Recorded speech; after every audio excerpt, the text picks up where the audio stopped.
Ever catch yourself daydreaming about early retirement? Kicking back, finally pursuing those passions you've had to put on hold. Yeah, sounds nice. Well, today we're diving into a strategy that claims to make that dream a reality: financial minimalism. We're dissecting a blog post by someone who says they cracked the code, reaching financial independence years ahead of schedule, and you know what they used, these very principles. And it's important to clarify what financial minimalism actually is. Hmm. It's easy to get caught up in all the buzzwords you see out there, but this isn't just extreme couponing or living like a monk or something like that. Right. Think of it as intentional living, but applied to your finances, aligning your spending with your values, and prioritizing long-term goals over those fleeting impulses. Right, because who hasn't felt that twinge of buyer's remorse? Like, oh, why did I buy this? Ugh, all the time. The blog kicks off with a powerful analogy they call debt clutter. Okay. Clutter for your finances. And that really resonated with me. Interesting. It's like that feeling of a closet bursting at the seams. Oh, yeah. But instead of clothes, it's credit card statements stressing you out.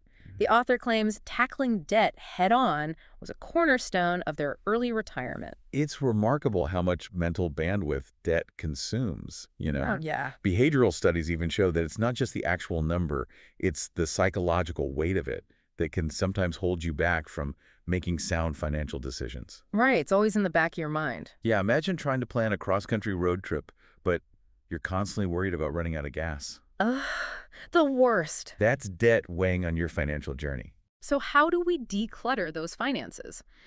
The blog suggests starting with one of life's biggest expenses, housing. Makes sense. The author argues we often overspend on square footage we don't truly need, so we end up with museum rooms instead of living spaces. Oh, That guest room that's become a storage locker, or that formal dining room gathering dust. it's a classic case of wants Yeah. disguised as needs. The allure of a larger home is strong, but financial minimalism encourages us to ask, at what cost? Right. Could those funds be better utilized elsewhere, like accelerating your path to financial independence? Interesting. Now, this doesn't mean everyone needs to embrace the tiny house movement or anything, Right. but critically assessing your housing footprint can be eye-opening. Could downsizing, renting out a room, or simply maximizing the space you have free up significant cash flow? Yeah, it makes you think about all those what ifs you could unlock with a little more financial breathing room. Now, let's talk investing, a topic that often feels intimidating for people, especially when you're aiming for something ambitious like early retirement.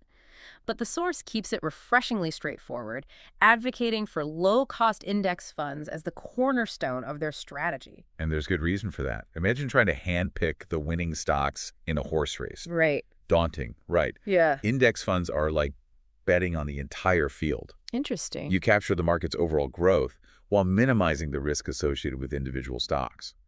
Historically, this approach has outperformed many actively managed funds, especially over the long term. Wow. One study by S&P Global actually found that over the past 20 years, roughly 80% of actively managed funds underperformed their benchmark index. That's huge. Yeah, it's a compelling statistic for anyone seeking a simplified yet effective investment strategy. Absolutely, yeah.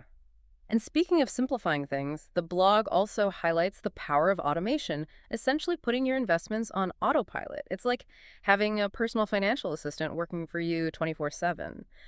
I'll admit, the idea of hands-off investing is appealing, less for me to think about. But isn't there a risk of becoming disconnected from your money if you're not, actively managing it? Yeah, it's a common concern.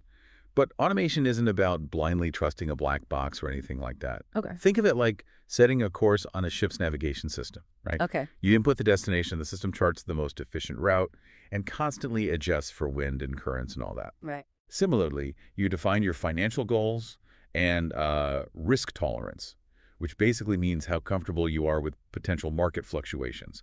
And the automated system ensures your investments stay aligned with that. So you're still the captain, even with automation handling the day-to-day. Exactly. Okay, that makes me feel better. Now, the blog also gets real about something I think we all struggle with: mindless spending. Those impulse buys that leave you wondering, where did my paycheck go? Oh, yeah. The author even confesses to tossing out spoiled food, a habit I'm definitely trying to break myself. It's a classic example of behavioral economics at play. Our brains are wired for that instant gratification, which often leads us to prioritize a short-term dopamine hit over our long-term financial well-being. Yeah, it's tough to resist sometimes. It is, it is. But the good news is we can actually retrain our brains to make more mindful decisions. Okay, how so? Well, one effective strategy the blog suggests is pre-planning your purchases. Like, for example, creating a detailed grocery list based on planned meals for the week. Right. That can help you resist those tempting impulse buys when you're at the checkout line, staring at that candy bar. That's a great point. I know I'm much more likely to overspend when I'm just wandering the aisles with, rumbling stomach. The worst. And speaking of things that drain our bank accounts, the blog author rails against the overwhelming number of subscriptions and accounts many of us accumulate. It's like every app, website, and streaming service wants a piece of your monthly income. Absolutely, it's true. And, this financial clutter, it not only makes it harder to track your spending, but it can also lead to what they call subscription fatigue. Right. You sign up for everything. Yeah, we've all been there signing up for a free trial and totally forgetting to cancel before that sneaky auto renewal kicks in. Oh, tell me about it. It's both frustrating and strangely satisfying when you finally declutter your digital life and cancel a subscription you forgot you were even paying for. Right. Feels like finding a forgotten $20 bill in your back pocket. Precisely.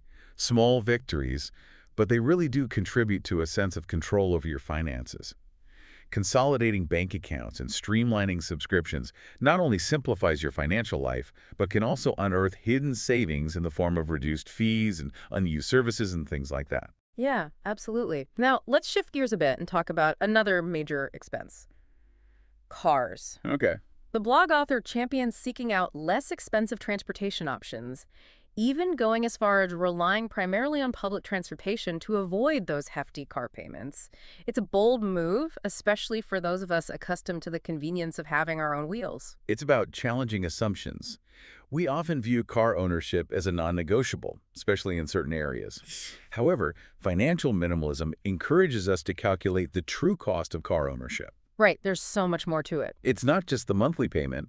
It's the insurance premiums, the ever-increasing gas prices, and, of course, those inevitable maintenance expenses that can really put a dent in your budget. And let's be honest, sometimes those unexpected repair bills feel like they come out of nowhere. Ugh, the worst. So before committing to a car purchase, especially a brand new vehicle with that, tempting new car smell, it's worth exploring alternatives. Right. Could you rely on public transportation for your daily commute? Would biking be a feasible option for those shorter trips? Maybe even carpooling with colleagues or neighbors could be a possibility. Exactly. It's all about exploring those options and finding what best fits your lifestyle, and your budget. This blog post, it's not about deprivation. Right. It's about aligning your spending with what truly matters to you. It's about designing a life you don't need to escape from, right? Precisely.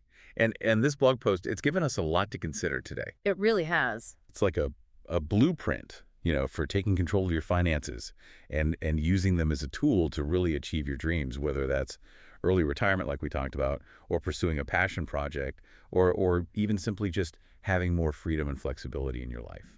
I love that financial freedom as a pathway to, life freedom, Blimey. basically. Okay. And it all starts with, making conscious choices about your spending and decluttering our financial lives and then actually aligning our spending with our values. Yeah, and it's a journey, not a destination. There will be bumps along the road. Oh, yeah. The key is to approach it with intentionality and a willingness to kind of challenge those deeply ingrained spending habits that we all have. Absolutely.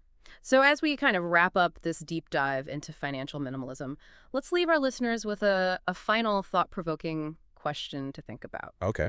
If you could choose just one area of your finances to maybe simplify, to declutter, where would you start? And what concrete steps could you take, maybe even today, to kind of move towards that vision of financial freedom? What a powerful question to ponder. Remember, small changes made consistently over time can lead to remarkable results. So Okay. take that first step and really start building the financially free you deserve. I love it. Well, thanks for joining us on this journey to financial clarity and intentionality. Until next time, keep exploring, keep questioning, and keep diving deep.